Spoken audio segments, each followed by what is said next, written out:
Днес съм на химия и ще правим един експеримент. Да. Ето, запалваме спирт. Вижте как гори спирта. Почти безцветен. Както и YouTube канала. Така, сега вземаме сода за хляб с ръка, защото е безопасно. И като го хвърлим, пламъка какъв става? Ярко жълт. Пламъка става ярко жълт.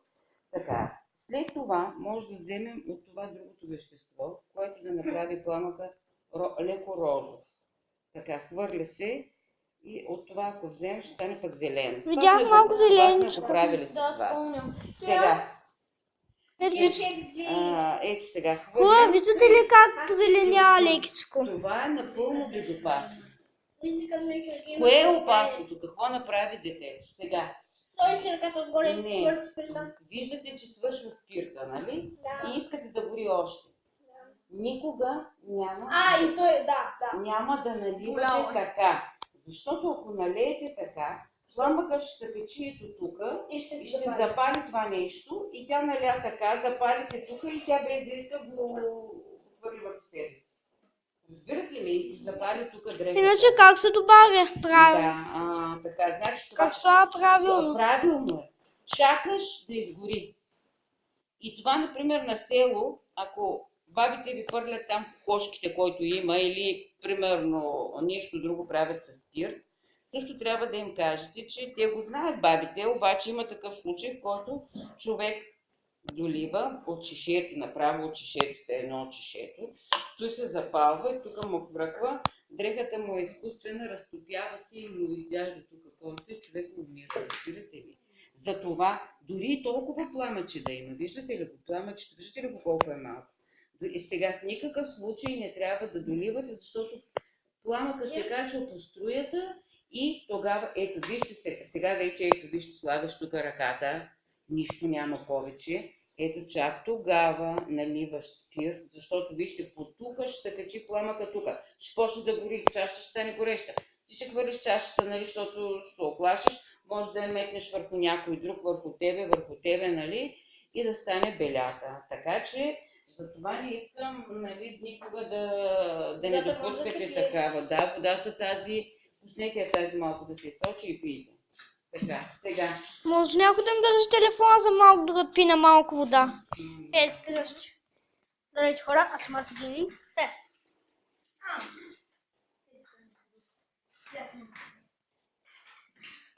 Госпожо, като ви мързи да ближите, просто е така. Айде сега, докато обяснявам, ти си изяш сладоледа, за да можеш да правиш така. Ето ти на теб една пинцета. Може ли кибрите сега? Да, ето ще дам кибрита. Няма да угасите спиртните лампи. Сега, друго, ако това дете, което се изгори, беше с престилка, пак ще се предпази, защото ще се запали престилката, ще я те хвърлим, пък то се запали буската. Така. Така, добре. Спокойно, няма страх. Не се изгоря. Нищо няма, нали? Така, сега. Спомняте ли си какво беше това нещо? Дето ви го дава? Някакво желязо. Да, така. Айде сега ще повторим някои опити, които са по-ефектни, които вие ги запомните и да видя дали вие какво сте запомнили. Какво се прави с този магнезий? Палим, нагряваме го и става много готино. Така, айде, ето давам.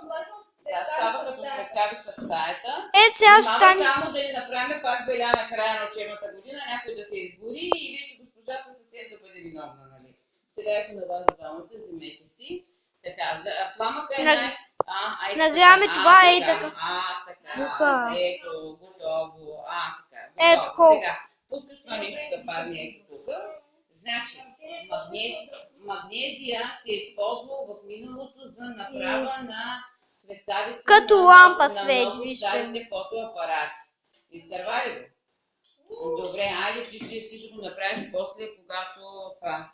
После, когато си дадеш сладоледа. Така. Сега. Могат да горят. Какво стане? Добре, айде ще изчакаме да си изядеш сладоледа. Да.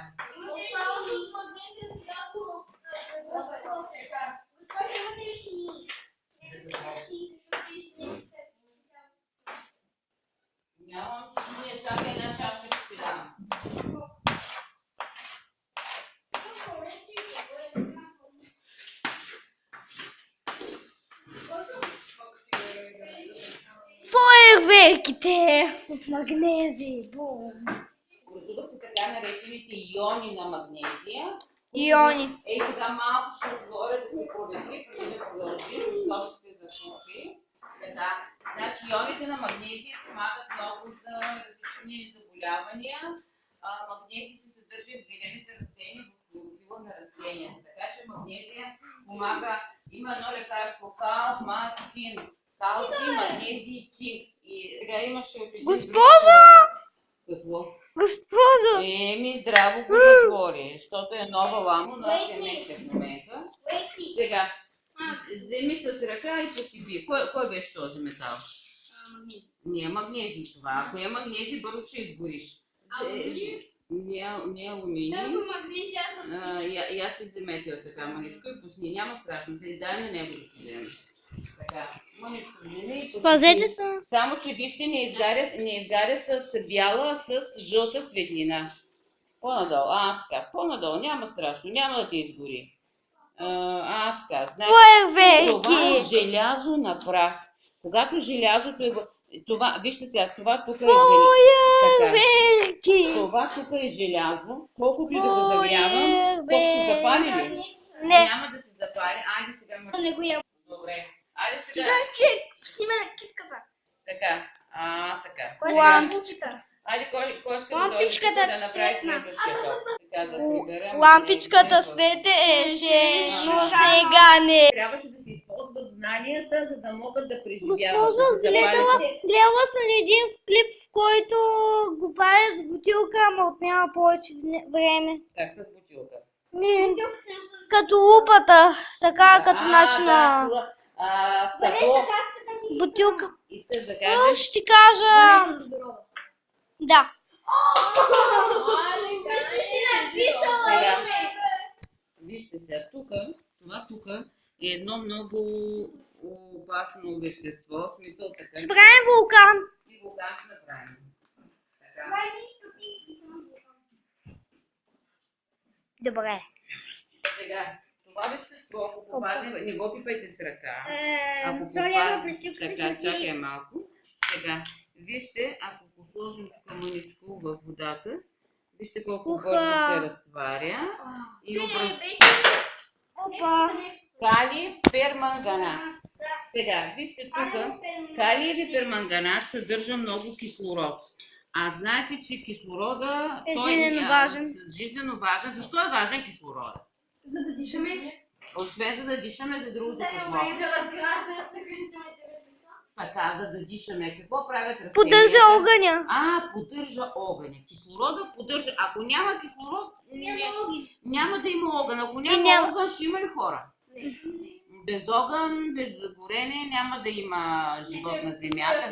Все първо хората ще ставим на ледени купчета. Няма да има какво да дишат, защото няма да има кислород, обаче второ и ако по някакъв начин с някакви кислородни маски от някакви се набавят, няма да има процеси като горение и така нататък. Сега, в това нещо, спомняте си, че ви давах, имаше едно нещо, което се дава на спортистите, много е сладко. Нещо, което никога повече не би пил. Ако видите глицерин, никога не го пийте. Предупреждавам. Безопасно е, който иска може да си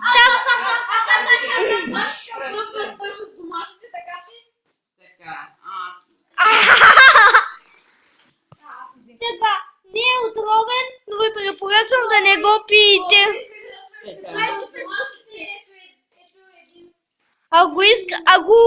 Ако обичате бимбуза от така нататък, и аз ще глицерин. Това струва около 1 лев. 93 стотинки, мисля. Ето, сега ще опитам. Сега малко трябва да се разрежда, защото е прекалено сладко, така че става ли ви много сладко? Много яко.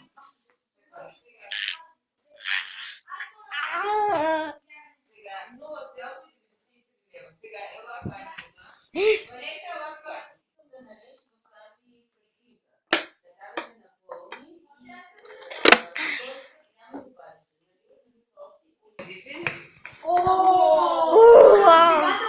Видяхте ли какво става? Става това. Нитроглицерин се използва за направата на динамит и на бомби, нали? Не, аз искам идеята да спорим. Знаете ли, нитроглицерина се получава, когато този глицерин се обработи с азотна киселина. Само, че това може да бъде много опасно. Искам да напише Чакай сега. една формула там. Добре, айде напиши я да видим. Пази се сега, това нещо. Аз искам да признаем, че Боже, гледай, си да можа да бъде представен. А къде е гумата, ако можеш да видяваш? Хвати гума, бе! Трябва ми гума, бе! Хвати гума! Гума се използва, не гума! Не си ли спомняш? Всъщност глицерина не е толкова лоша, ма пак е.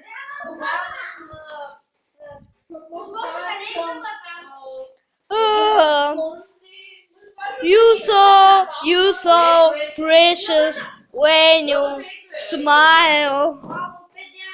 Feel it from the batches drive you wild.